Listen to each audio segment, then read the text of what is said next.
नमस्कार, आप देख रहे हैं टीपी 100 और मैं हूं आपके साथ आर्या चतुर्वेदी। आज हमारे साथ ऐसी शख्सियत हैं जो अपने पहचान के मोहताज नहीं है, जो रेप पीड़ित और घरेलू हिंसा तमाम पीड़ित महिलाओं बेटियों की एक तरह से बैकबोन बनकर सामने आई। तो आपका इंट्रो करवा देते हैं। हमारे साथ योगिता भयाना जी मौजूद हैं। बहुत बहुत स्वागत है आपका टीपी 100 पर। अगर शुरुआत करें सवालों की तो एक बहुत सिंपल सा सवाल है, लेकिन शायद जर्नी उसकी बहुत कठिन रही होगी।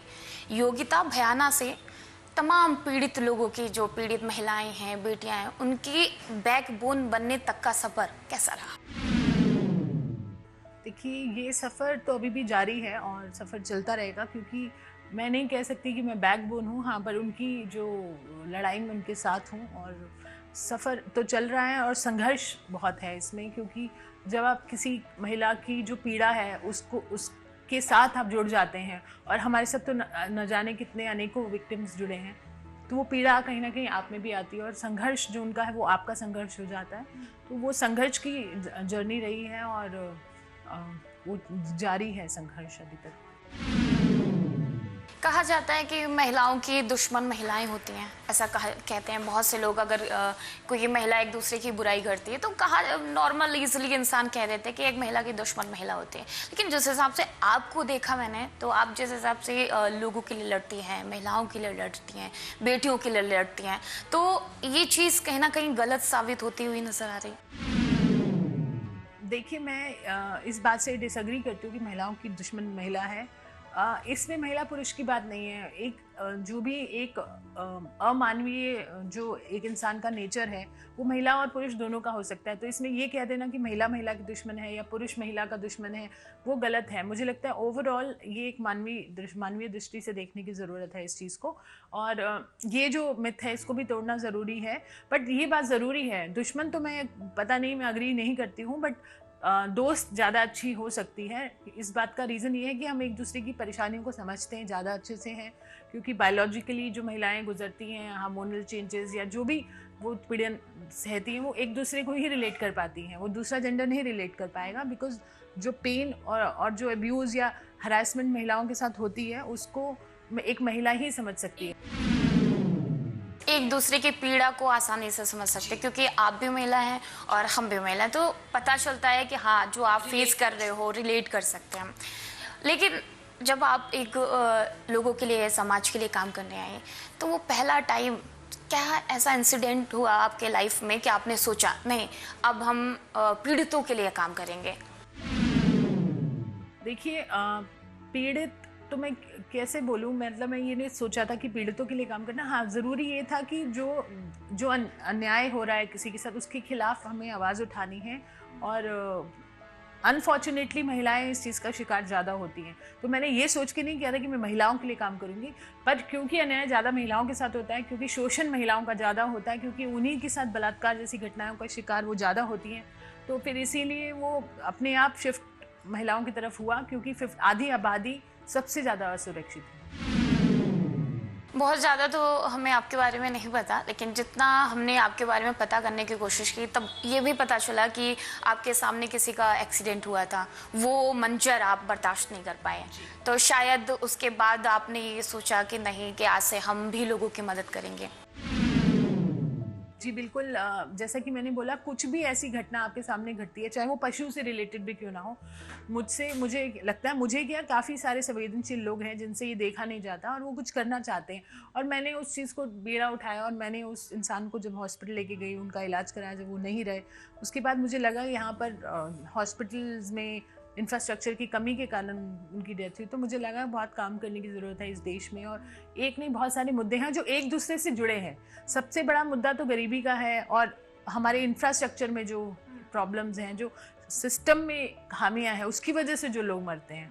हमारे देश में ज़्यादातर लोग खुद से नहीं मरते हैं, सिस्टम उन्हें फेल करता है, वो इसीलिए मरते हैं। तो जहाँ मेरा ध्यान सिस्टम की तरफ गया, मैंने उसमें काम करना शुरू किया। एयरलाइंस में नौकरी करना, वहाँ अच्छी खासी आपकी एक जॉब चल रही थी, लेकिन एक बार 2007 में ये जो सफ़र था एयरलाइंस वाला वो ख़त्म हुआ। उसके बाद आपने सोशल वर्क शुरू किया। तो दोनों की जर्नी को अगर कंपेयर किया जाए, तो सबसे खूबसूरत क्या रहा आपके लिए?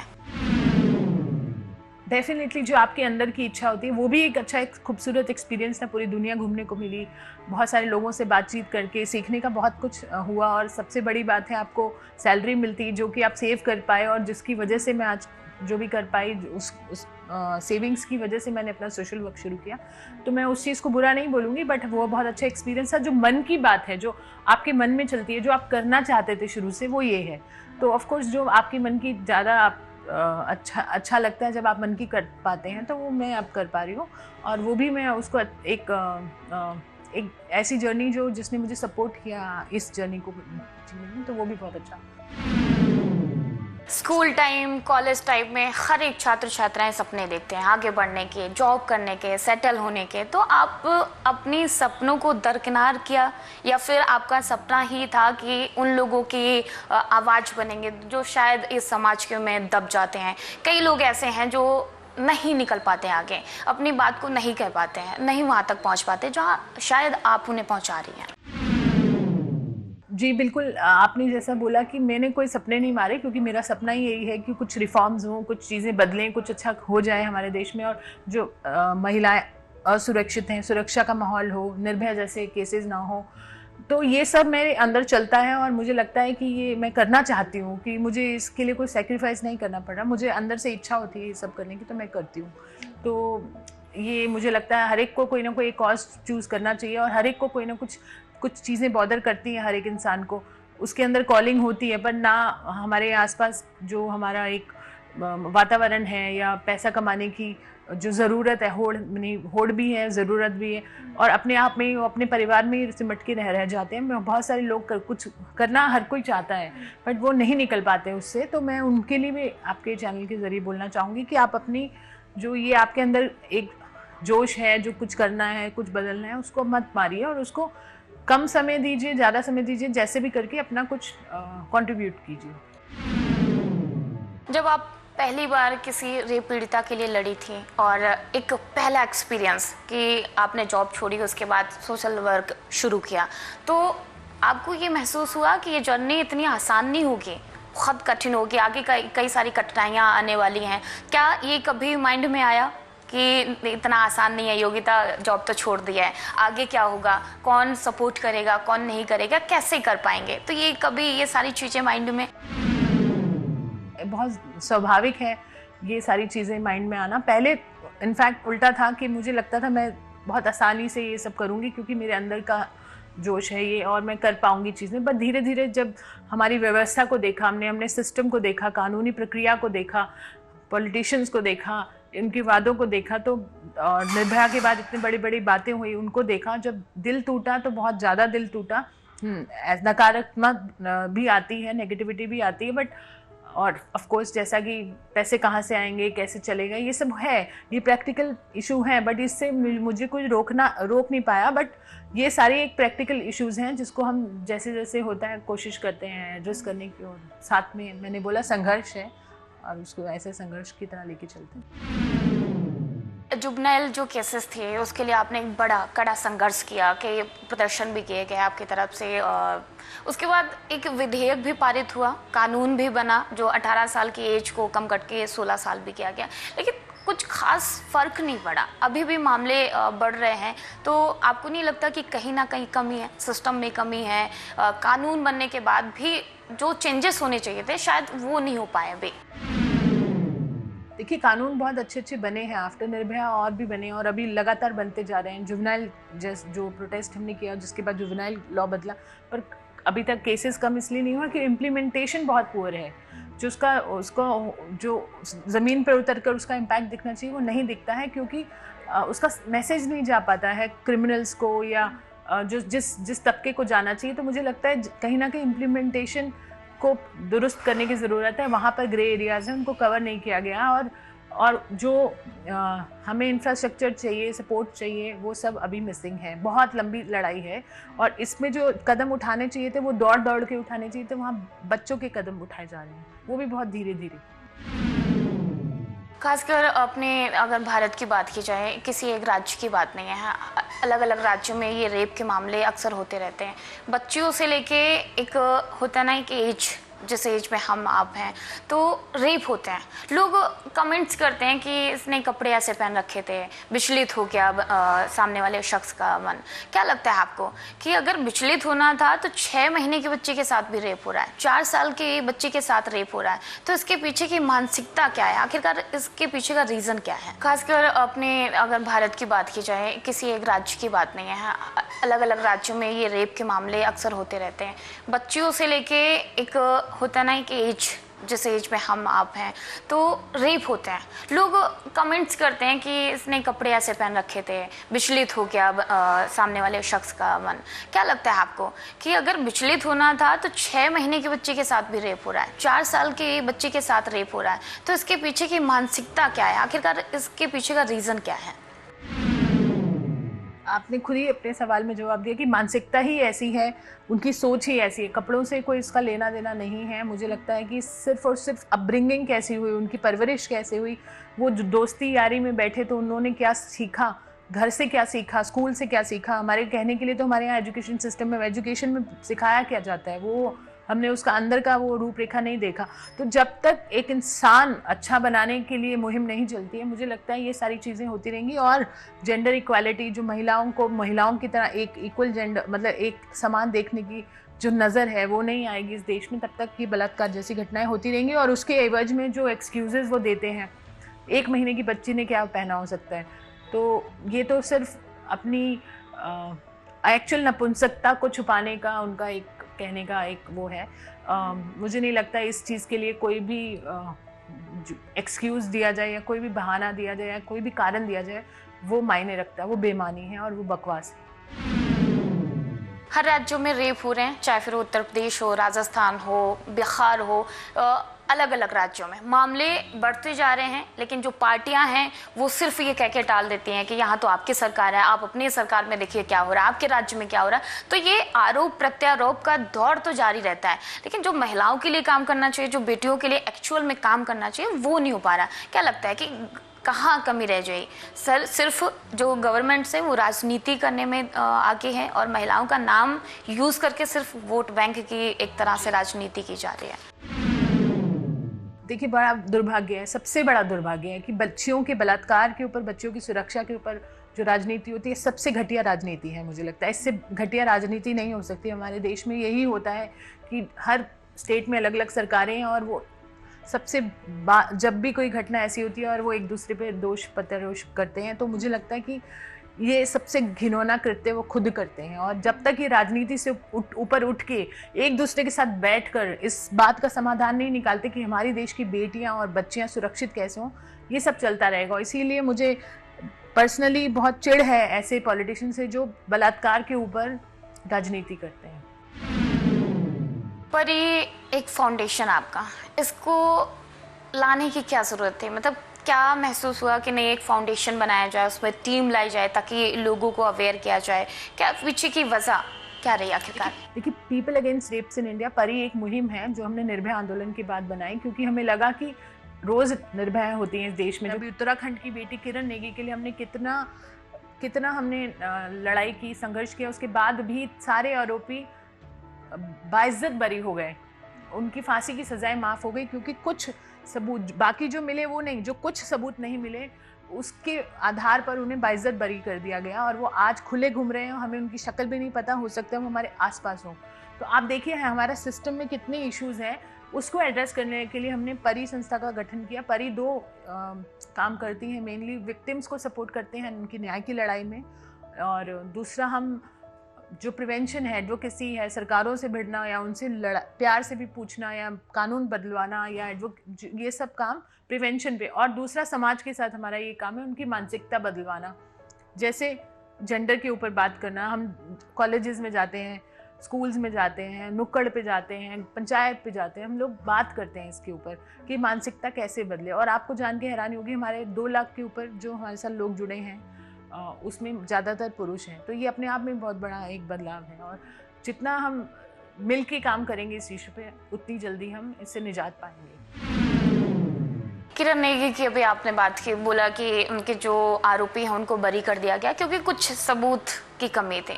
कहा जाता है योगिता जी कि कोर्ट ना इमोशंस पे नहीं चलती है, भावनाओं पे नहीं चलती है, सबूतों पे चलती है। कई किरण नेगी का शायद पहला मामला ऐसा नहीं होगा, कई ऐसे मामले हैं जिन पे दोषियों को बरी कर दिया जाता है। क्यों? क्योंकि जो विक्टिम है उनके पास वो सबूत नहीं है।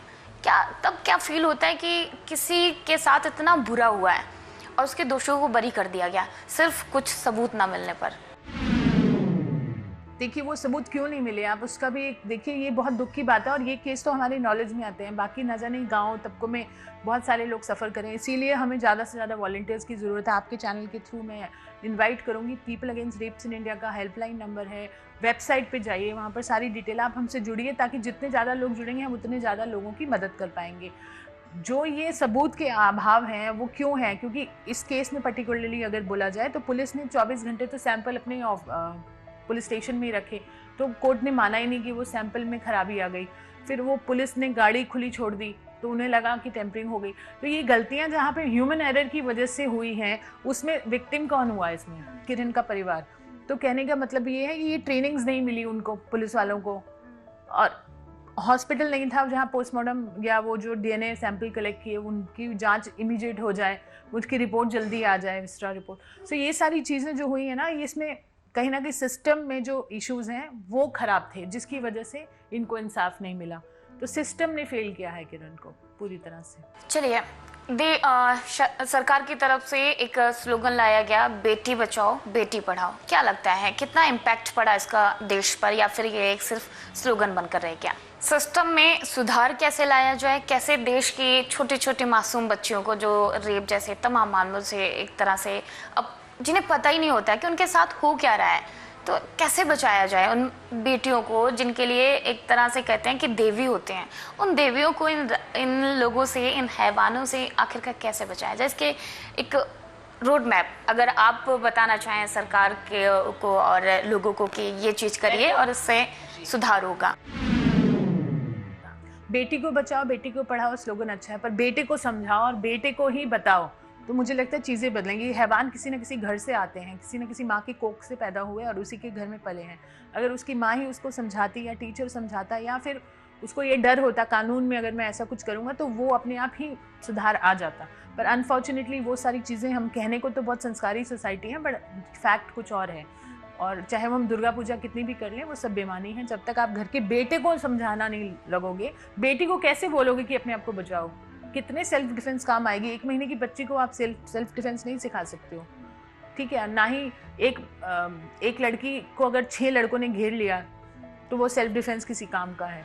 तो सिखाना अच्छा है, सेल्फ कॉन्फिडेंस के लिए अच्छा है और कई बार काम भी आता है, मैं उसको डिनाई नहीं करती हूँ, बट मानसिकता में बदलाव की ज़रूरत है, वो भी पुरुषों की, बॉयज़ की। तो हमारी संस्था इसीलिए ज़्यादातर बॉयज़ के साथ काम करती है और हम लोग वीमेन और ऐसे कैंपेन्स करते रहते हैं जिसमें हम लड़कों को एंगेज करते हैं, लड़कों को समझाते हैं, लड़कों से बात करते हैं। सेक्स की बात होती है तब हर किसी के मन में ये आ जाता है, अरे क्या बोल दिया, ये तो नहीं बोलना चाहिए था। और इसी सेक्स के लिए ही सब कुछ हो रहा है, जो ये अत्याचार हो रहे हैं महिलाओं पर, बेटियों पर, सिर्फ एक शब्द के लिए, सेक्स। क्या लगता है कि हर स्कूल, हर कॉलेज में ये सेक्स एजुकेशन कंपलसरी कर देनी चाहिए ताकि जो आज की युवा हैं उनको आगे समझ आए कि ये उतनी बड़ी चीज़ नहीं है जितनी हम उसको बनाकर पेश करते हैं। हम फैमिली में बात नहीं कर सकते, हम अपने भाई बहनों से बात नहीं कर सकते, दोस्त से बात नहीं कर सकते, क्योंकि लगता है कि सेक्स बोल दिया यार, इसका तो कैरेक्टर ख़राब है। तो ये कंपलसरी स्कूलों में, कॉलेजों में सेक्स एजुकेशन करनी चाहिए आपके साथ? जी, कंपलसरी ऑलरेडी है, बट वो बहुत ही टच करके निकाल देते हैं, उसको पूरा सब्जेक्ट को समझाते नहीं हैं। बॉयज़ एंड गर्ल्स दोनों के लिए इम्पॉर्टेंट है, बट उससे ये नहीं कि मानसिकता बदल जाएगी। एक बायोलॉजिकल चैप्टर है विच इज़ इम्पॉर्टेंट, उनको अपनी हाइजीन और सब चीज़ों के लिए ज़रूरी है ये ज्ञान होना, पर उससे बलात्कार रुक जाएंगे ये ऐसा कोई वो नहीं है। बलात्कार एक बहुत बड़ा अलग मुद्दा है, बट ये उनमें से एक पार्ट है, ये ज़रूरी बताना चाहिए, क्योंकि ज़्यादातर बलात्कारी स्कूल ही नहीं गए, ड्रॉप आउट्स होते हैं। तो स्कूल में एजुकेशन वो रिलेट करना, बहुत सारे काम की ज़रूरत है, but sex education is very important. And उसको जितना हम बात करें, जितना उसके बारे में ज्ञान देंगे, बहुत सारी और चीज़ें उससे निजात पाएंगे, बीमारियों से निजात पाएंगे और जो बहुत सारे मिथ्स होते हैं उनसे निजात पाएंगे। बट बलात्कार को कम करने के लिए, रोकने के लिए बहुत सारे और काम होने की ज़रूरत है। सिस्टम को क्या करने की ज़रूरत है? काफ़ी केंद्र में बीजेपी की सरकार है, कई राज्यों में सरकारें हैं, लगता नहीं है कि हर राज्य में अपनी अपनी सरकार, चाहे फिर वो कांग्रेस की सरकार हो या बीजेपी की सरकार हो, अपने अपने राज्यों में ऐसा करना चाहिए कि जो रेप के मामले बढ़ रहे हैं वो एक्चुअल में कम होने चाहिए। क्या एक्चुअल में उन्हें क्या करना चाहिए? पहले तो मैंने हर मुख्यमंत्री को ये लिखा है कि अपने राज्य में जो विधानसभा का सत्र है उसमें महिलाओं के मुद्दों पर चर्चा करें। डेडिकेटेड सेशन 2 दिन का होना चाहिए, चाहे वो इंडियन पार्लियामेंट हो या स्टेट्स के विधानसभा सत्र हो। हमने मांग की है, परी ने मांग की है। अगर वो करेंगे तो वो डेफिनेटली बहुत सारी, ऐसा जैसे मैंने बोला, एक कोई जादू की छड़ी नहीं है जिसको घुमाने से महिला सुरक्षा आएगी। उसमें बहुत सारी काम करने की ज़रूरत है, तो वो सारे काम उसमें डिस्कस होंगे। जैसे कि मानसिकता बदलने पे कोई जोर नहीं दिया गया। सेल्फ डिफेंस पे फिर भी कुछ कुछ हो रहा है, वो भी पूरी तरह नहीं हो रहा। तो मानसिकता बदलने की जो ये एक मुहिम है उसको छेड़ने की ज़रूरत है। मुझे लगता है हमारे लीडरशिप्स को स्टेट वाइज और सेंटर में पुरुषों की मानसिकता महिलाओं की तरफ और ओवरऑल जो इक्वालिटी की बात की जाए उस पर बात करने की ज़रूरत है। बहुत से लोग परी फाउंडेशन के बारे में शायद नहीं जानते होंगे, उन्हें नहीं पता होगा कि वो कैसे कांटेक्ट करें आपसे। कई पीड़ित भी हैं और कई लोग ऐसे हैं कि वो जुड़ना चाहते हैं, उनके लिए क्या कुछ रहेगा? जी, हमें बहुत सारे वॉलंटियर्स की सपोर्ट की ज़रूरत है, हमें आप सबके सहयोग की ज़रूरत है। www.pariindia.in है, उस पर जाके हमारे नंबर्स भी हैं, हेल्पलाइन नंबर्स भी हैं। विक्टिम्स तो हमें वहाँ से रीच आउट कर ही सकते हैं। वॉलंटियर्स जो जुड़ना चाहते हैं और जो लोग डोनेशन करना चाहते हैं, जो सपोर्ट करना चाहते हैं, वो सब pariindia.in पर जाकर हमें सपोर्ट कर सकते हैं। योगिता जी, आज हमने महिलाओं के कई सारे मुद्दों पे बात की, सरकार, सिस्टम, तमाम सारे मुद्दों पे बात की। शायद उम्मीद की जा रही है कि जो योगिता जी ने कहा है उन पे इम्प्लीमेंट हो, सरकार आगे कदम बढ़ाए। फिलहाल आपका बहुत बहुत धन्यवाद, आपने अपना कीमती समय TV 100 के साथ साझा किया। Thank you.